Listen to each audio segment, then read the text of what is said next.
after break from archery. Was that is that more of a uni thing with time, or is that just kind of a nature of the sport and your journey in it? Oh no, that's for sure a uni thing. Yeah, Um, I would have loved to keep shooting, to yeah, be honest. Especially at the moment, the weather's actually decent. But like I just semester one this year, I tried to keep shooting throughout it, and it just um, and I could balance it with my study, but I just saw my grades drop, yeah, and um, it was more like I didn't have any time to just relax, I yeah, guess, yeah, yeah. because I don't know, archery was relaxing at times, but a lot like you've got to focus. So I don't know, I still enjoyed it, but I was still feeling a little bit burnt out. So Was yeah, it that was definitely more of a challenge. like in previous years, say last year, with a different sort of uni workload where it's not your final year? Did you find it easier? Like, was it? Yeah, for sure. I definitely found that just as the years progressed, I was kind of having to allocate more time to study than I was to training, and it just kind of kept on building up. Yeah. So So what does it look like now that study's pretty much done? Your plan around archery? I'd like to get back out there Yeah, again and actually start training properly. yeah. But I'm going over to Asia for a holiday at the beginning of next year when outdoor nationals is. Right. So I'm going to be missing a nationals for the first time in a very long time, which is it's also odd, but it's kind of just lowered my motivation to like just get out there and Yeah, train because I'm not going to be shooting the nationals. But I mean, yeah, I still want to get out there because I'm really missing the sport. Like I'm yeah, missing the feeling of being good at it. Like yeah. because I know I'm going to get out there first month or so, I'm just going to be average. Right. You got to shake Like off the rust first. oh yeah, for sure. I'm curious. Kind of how did you get into archery, and then how did it shift from something you were just, I don't know, taking as a hobby or as a beginner sport, and then it turned into that next step of competing at a high level? Um, and it was like year seven or something. I Yeah, just picked it up randomly. Like I ask my parents all the time, did I did I have any motivations for wanting to start archery? And they're like, no, you just said you wanted to try it one day. So yeah, we found a club in Palmy, and I went and did the beginners course, and then I kind of joined like this juniors group. So yeah, it was just a whole lot like youth archery, and from there we did smaller competitions. So there's just youth style competitions to begin with, yeah. and then from there I basically made a whole lot of friends, and they're like, oh, so we're going to these competitions, and then kind of go You to a just nationals, go went to to the next yeah, one, to the next. just And build up sort of thing. now you mentioned your parents, or asking your parents about your motivations. How did they support you, I suppose, or how have they supported you? What sort of specific ways have they enabled you to be great in your sport? Well, obviously, a big one, or the biggest one, is like financially. Yeah, Just it's not a cheap sport, and they've whenever I've needed new gear or like something, they've always been there for me. yeah, And especially my dad, he was quite strict on me when I was starting out, like to get the training and get the reps in, kind of do it properly. Um, last few years, even since I went into college house, yeah. that he wasn't really there all the time, so Mm, he knew that he couldn't push me as much, just directly. yeah, But I mean, the first 2 years after I'd started, he was always kind of yeah. just um, just like hammering home that you got to practice, So it's do it a properly, sort of more of thing. a mindset kind of thing, and Yeah. teaching you that discipline. I think. Well, you mentioned the financial, like they're investing in you, and if you don't, if you're not putting the work in, or making the most of your abilities, as you said, it's a more expensive sport. Like that's their money, just, I don't know, not gone essentially. Like you still might be having fun, but they're investing in you, so it's up to you to make the most of their investment. Yeah, I wouldn't say I ever felt guilty for not trying, but there was definitely like a sense of, oh man, they've driven me all the way out here. Yeah. I need to give it a good crack, Yeah. sort of thing.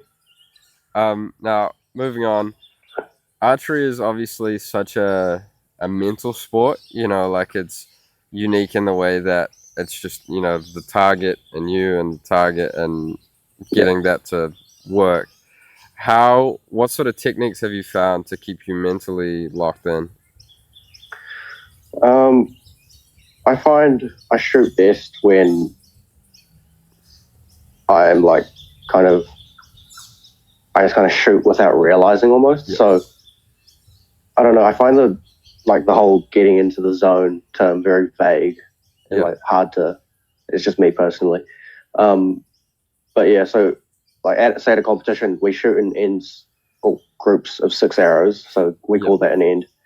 And yeah, I definitely find that my best ends are when I just kind of, I wouldn't say zone out, but just I've shot 6 arrows and I haven't really realized that I've done it. Yeah. Yeah. It's like And that like my the flow state that people talk about. yeah, exactly. Like I know what I'm doing in the moment, Yeah. and I do it right. But then when I try to think back to it to try to replicate it, I'm just kind of like, what did I actually do?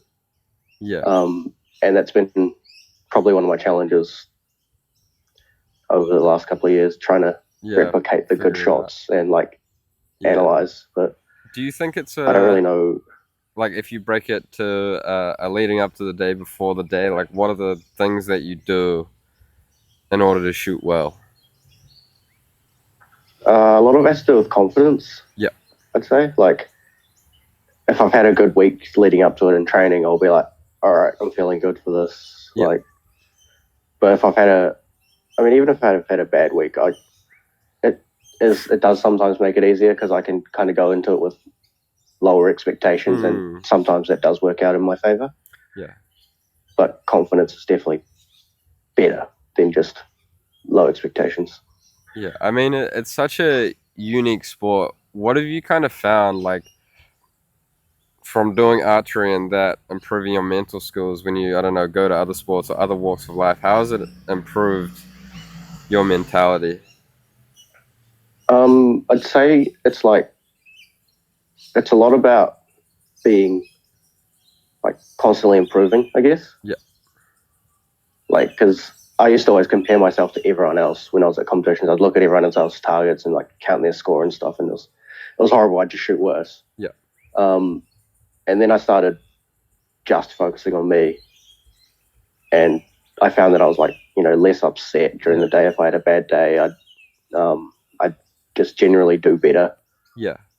But like, yeah, I found that kind of translates to a lot of things.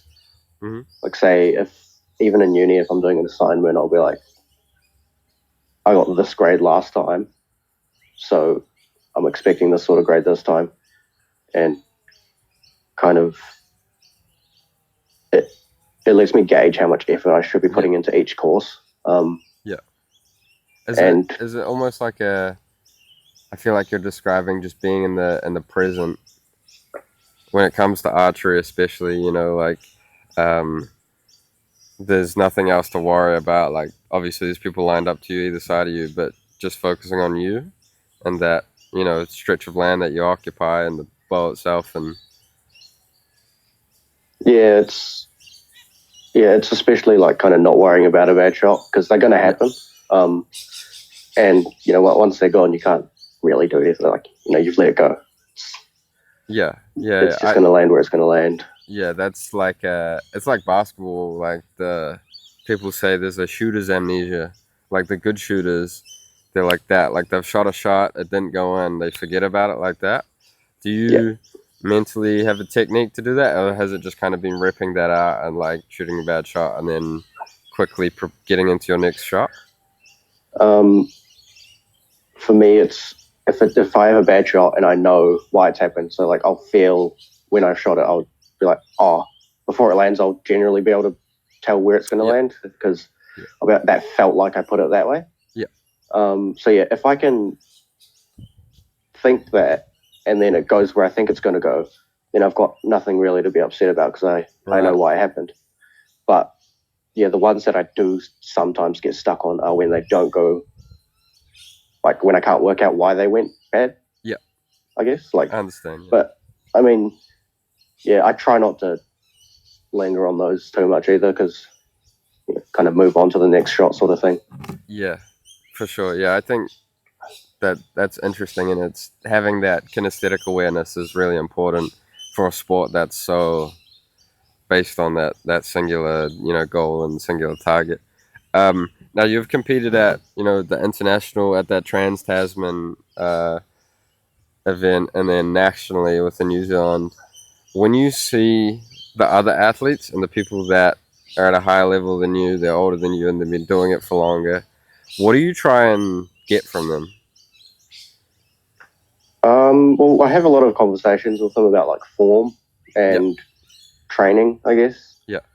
And like just mental techniques, that sort of thing. But I mean, especially within New Zealand, I've only done one or two Trans Tasmans, and I don't really hang out with like the international archers there. But like say I go to a nationals, I mean, archery is such like a small community that I'm mostly just hanging out with my mates and just shooting. So I wouldn't say we have a lot of conversation about like technique and stuff, but say there is someone that, I know I call them a friend, but I'm not like close friends with them. Yeah. Then I would have like those sorts of conversations about training and that sort of thing, which it's always good to get other people's insight in what they do and that sort of thing. Sure. Have you picked up anything for specific, like tips that you've gotten from someone, and it's kind of been like that moment in your head where it's something's clicked?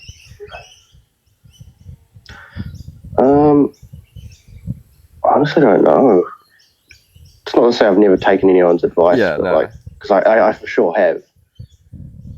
But I think it's such like everyone trains differently. Yeah. It's so individual. I don't know. Maybe I have at some stage in like my earlier years with like gear or little bits of form, but yeah, everyone's coach has a different coaching style. So I've kind of tried to be like, I always take interest, but I don't tend to like incorporate it into my own training. Yeah, I'm curious about your training in particular and how much of that is led by you versus your coach. It used to be a lot of my coach. Yeah. But basically, like later years of high school and onwards, he got busier with work and I got busier with school and then uni. So we haven't actually been in touch a whole lot. Yeah. But I mean, like I said, I haven't been shooting much at all this year. So yeah, I still do go to him for like advice from time to time, but yeah, it's mostly just me trying to recall what he said in the past and that sort of thing. Yeah, so do you find it harder when you're doing it by yourself, or is there some sort of freedom in being able to experiment in the way you want?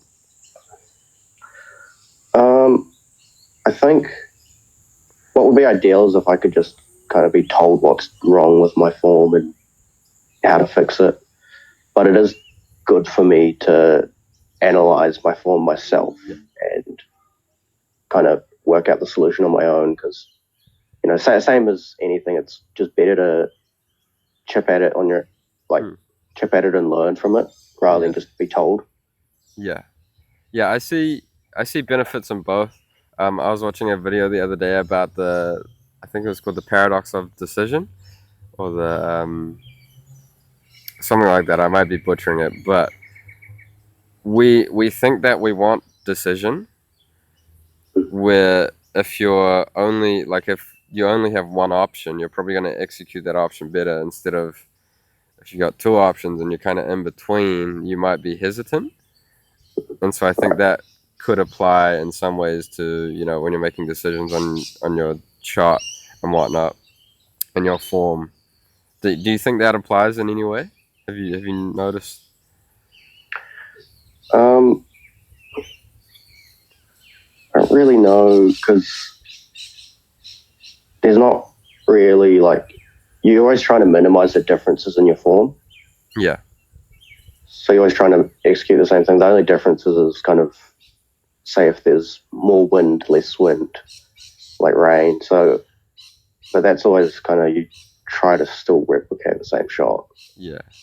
How much of, say, when you're actually out on the course and you're in a competition, like what is the decision making aspect of that? Like you're talking about wind and picking your target. How do you go about doing that? What's your process? Um, so generally there's like pretty consistent wind from one side or the other, or maybe it's a headwind or a tailwind. So I'll just kind of either adjust my sight so that I'm still aiming in the middle, or I won't adjust my sight and I'll pick a different spot on the target to aim at where I know if I aim there, it'll still hit the middle. Yep. And then like based on how much the wind is blowing while I'm at full draw, so while I'm aiming, I'll kind of adjust how much I aim off to either side. Like, but yeah, it can be tricky when it's gusting. Yeah. So it's just, you have periods of calm and periods of strong winds, and it's just, you just got to read it and like listen and watch, because we have little flags on the top of our target, so we have to watch them as well. Yeah. And yeah, it can be very much just overwhelming with how much information you gotta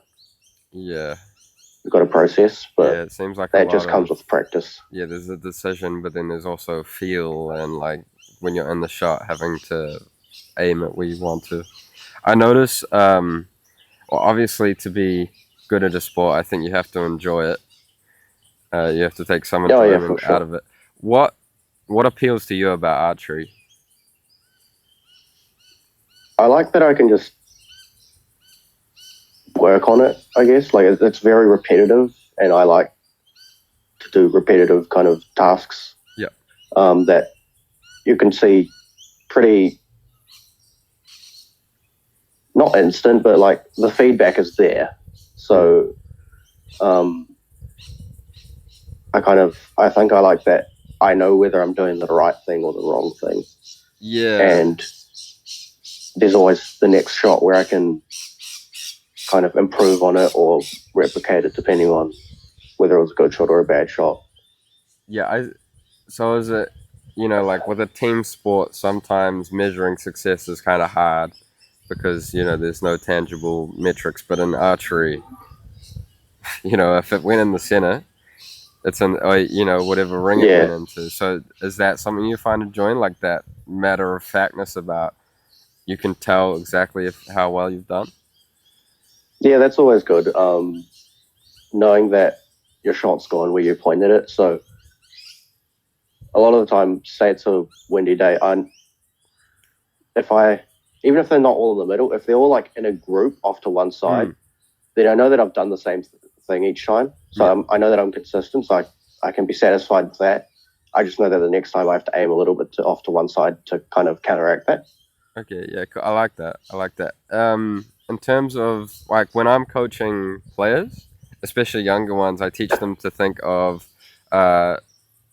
making sure they get the process right and focusing less on the result. Yeah.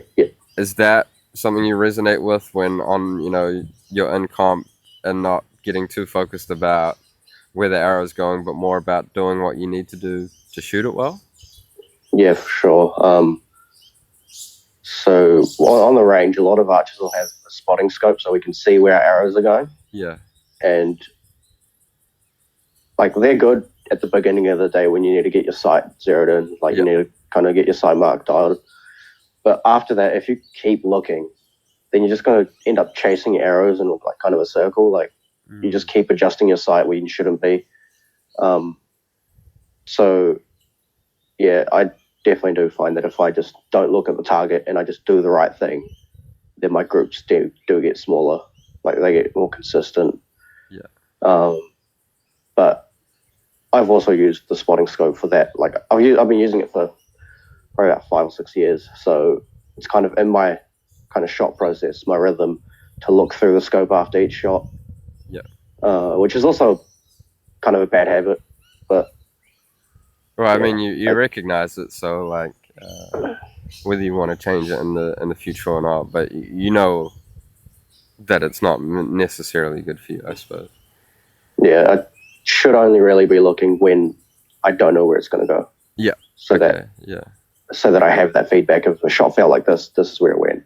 Yeah, and I suppose it comes back to that confidence thing to like release it and then be like, I know it's gone, you know, where I wanted it to go. Like I don't need to look at it because I'm uh, that good. I saw I've been playing golf and watching golf recently, and it's interesting seeing the different mindsets of like a guy who's pro and a guy who's on the cusp, and a Yeah, guy who's like he might have hit a shot and it's not come out of the club the way you wanted it to, but it still made a good result. And he's just like, I'm so good that I can hit a bad shot and still make it there.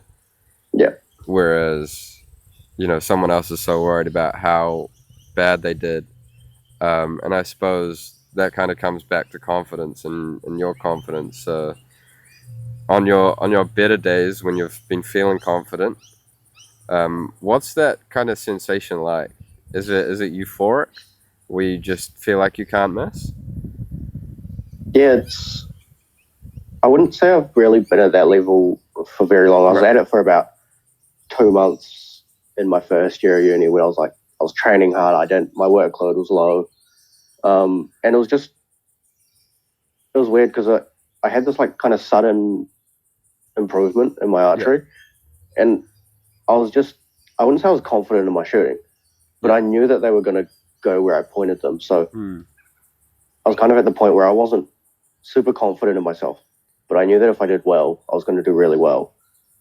And it was an odd feeling because I'd shoot a shot that didn't feel very good, and I'd watch it fly down range, and I'd be like, that landed a lot better.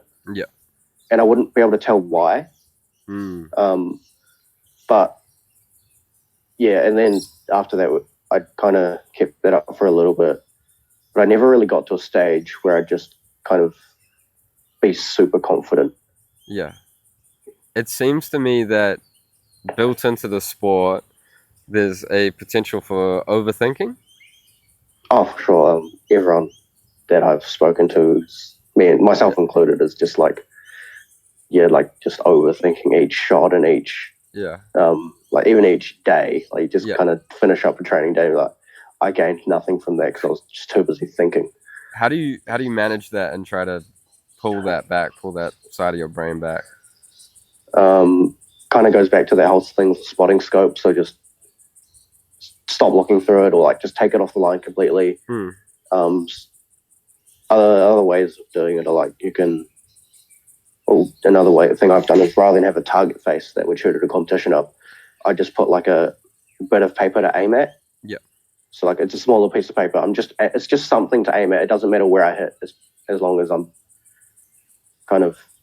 It's just a reference point, really. Yeah. And Yeah. you know, I just wanted it to be different from what I'd shoot at a competition, so that I'd get out of that kind of competition mindset as scores and that sort of thing, and then I'd be able to look at my group and like how my arrows group on the target, rather than where they're landing on the target face. I like that. I like that a lot. That's an interesting way.